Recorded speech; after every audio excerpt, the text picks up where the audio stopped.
been doing the twist. Yeah. Let's fix this.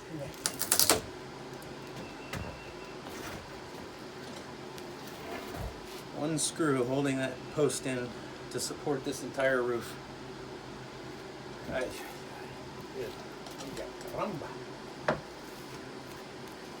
Look at this thing, man. Looks like some kind of pasta noodle all twisted up like that.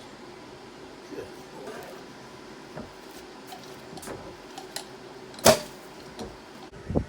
So we got that cut off. We had one whole screw fastening this entire beam to the 4x4 to the floor.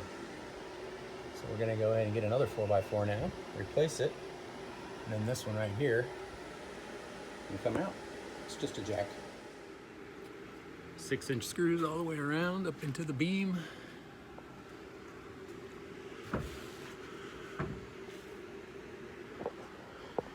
Same thing on the bottom. Ready to go.